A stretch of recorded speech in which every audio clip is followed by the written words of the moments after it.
जोहार, जय मूल्यवासी। अरे आपका लिंकवा में एक को देख रहा है साथियों, इतना लोग आज वामसिक अधिवेशन का दूसरा दिन है और प्रतिनिधि सत्र में जो 3 विषय रखे हुए कंसीडर नहीं करता है, एगो के बाद होता ना और 2-3 होता ना तब वामसिक एवं सहयोगी संगठन के बढ़ते कारवां को जनमानस से जोड़कर जन आंदोलन खड़ा करने से ही हमारी मुक्ति संभव है। और इसके साथ ही दूसरा विषय क्लब किया गया है कि प्रांतवाद, भाषावाद, ब्राह्मणवाद के खिलाफ राष्ट्रव्यापी जन आंदोलन निर्माण करने में बाधा उत्पन्न करता है चर्चा। इसके साथ ही एक विषय है वामसिक एवं सहयोगी संगठनों के बढ़ते हुए कारवां को अनुशासन, सहकार एवं समन्वय, दिशा निर्देशन एवं निरंतर निगरानी के बगैर सही समय पर निर्धारित लक्ष्य को पूरा नहीं किया जा सकता। संगठनात्मक चर्चा का परिचय दिया। तो साथियों, भारत के अंदर वामसेफ ने व्यवस्था परिवर्तन का लक्ष्य रखा है और व्यवस्था परिवर्तन करने के लिए वामसेफ ने लक्ष्य को पूरा करने के लिए कैडर बेस ऑर्गेनाइजेशन का निर्माण किया है। यानी वामसेफ का जो आंदोलन है वो कैडर बेस है, कैडर पे निर्धारित है, आधारित है। तो भारत के अंदर बहुत सारे ऑर्गेनाइजेशन काम कर रहे हैं और आप देखते होंगे कि वो लोगों को जोड़ने के लिए समाज में जब भी कोई समस्या आती है वो समस्या को उठाते हैं, उस पर जिंदाबाद मुर्दाबाद करते हैं, लेकिन समस्या खत्म नहीं होती और फिर वो अपने घर में बैठ जाते हैं। ऐसा क्यों होता है? क्योंकि उनका जो संगठन ये है वो क्राउड पे चल रहा है, उनका कोई लक्ष्य नहीं है, निर्धारित लक्ष्य नहीं है। तो वामसेफ ने व्यवस्था परिवर्तन करने के लिए भौगोलिक और सामाजिक नेटवर्क, क्योंकि भारत के अंदर जो गुलामी की व्यवस्था हमारे ऊपर थोपी गई है, ब्राह्मणों द्वारा निर्धारित जो ब्राह्मणवादी व्यवस्था हमारे ऊपर थोपी गई है, उसके लिए ब्राह्मणों ने जो मानसिक गुलामी हमारे अंदर पैदा की, तो कोई भी समस्या है वो समस्या का कारण होता है। तो वर्तमान में जो हमारा समाज है वो कारण से अनभिज्ञ है। जो परिणाम समाज में निकल कर आ रहे हैं उस परिणाम को तो वो देख रहा है, लेकिन इसका कारण क्या है वो कारण तक नहीं पहुंच पा रहा है। तो कारण तक कब पहुंचेगा? जब वो वामसेफ की ट्रेनिंग लेता है 5 दिन का, तब उनको वास्तविक कारण के बारे में पता चलता है कि भारत के अंदर सारी समस्या का जो जनक है, मूल निवासी के सारी समस्याओं का जो कारण है, इस देश के अंदर 3.5% यूरेशियन विदेशी ब्राह्मण है जो ये समस्या पैदा कर रहा है। और वो जो समस्या पैदा कर रहा है वो अकेले नहीं कर रहा है, वो इस समस्या को ऑर्गेनाइज वे में, संगठित रूप में कर रहा है। उदाहरण के लिए आपने देखा कि भारत के अंदर जब मॉब लिंचिंग का घटनाएं घट रही थी तो मॉब लिंचिंग का जो तरीका था वो पूरे देश में एक जैसा था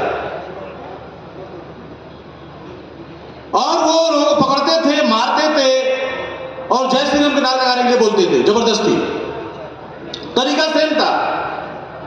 तो उससे एक बात कॉमन क्या है? तरीका सेम क्यों था? क्योंकि ये पूरे देश में वो ऑर्गेनाइज वे में कर रहे थे। उसी तरीके से हम इस देश में जब परिवर्तन करना चाहते हैं व्यवस्था का, तो हमको भी ऑर्गेनाइज वे में करना पड़ेगा। जैसे अभी इस अधिवेशन को सफल करने के लिए आप लोगों ने फंडिंग और डेलीगेट के लिए सभी कार्यकर्ताओं ने तैयारियां की अपने अपने जिलों में, जो पंचायत में है, ब्लॉक में है, तहसील में है, सभी लोगों ने। और जब वो तैयारियों को आपने क्लब किया तो आपको लक्ष्य मिला कि हमने इतने लाख का फंडिंग किया और इतने हमारे डेलीगेट जा रहे हैं। तो ये काम अकेले नहीं हुआ, सभी लोगों ने मिलकर किया। तो उसी तरीके से हमको भी इस आंदोलन को आगे बढ़ाने के लिए आपस में सहकार समन्वय के साथ कार्य करना होगा। क्योंकि अभी पिछले 45 साल से वामसिप के द्वारा जो आंदोलन इस देश में जागृति अभियान चलाया गया, और आपने देखा कि 6 अक्टूबर को इसी नागपुर में लाखों लोग इकट्ठा हो गए। तो देखने वाले लोगों ने, भीड़ ने क्या देखा? लाखों लोग आए हुए, लेकिन इन लाखों लोगों को तैयार करने में जो बुद्धि, जो पैसा, समय, हुनर और श्रम लगा हुआ है, उसको भीड़ ने नहीं देखा होगा। वो आप जानते हैं कि किस तरीके से लोगों को तैयार किया गया। तो साथियों, ये भी एक लड़ाई है। तो लड़ाई में जैसे एक गोला बारूद बनाने वाला होता है, एक पहुंचाने वाला होता है, और जो तीसरा विंग होता है वो मटेरियल लेकर जंग लड़ने वाला होता है। तो उसी तरह वामसिप के द्वारा जो व्यवस्था बनाई गई है संगठनिक रूप से, तो उसमें भी आपको जो सेंट्रलाइज वे में जो आपको इंफॉर्मेशन मिलती है, सेंट्रलाइज वे में जो जानकारी मिलती है, उसको आपको अमल करना होगा और अमल कर कर उसको आगे बढ़ाना होगा। तो जैसे शरीर के अंदर आपने सभी अंग अलग अलग है, लेकिन सभी के समन्वय और कोऑर्डिनेशन से ये बॉडी आगे चलती है।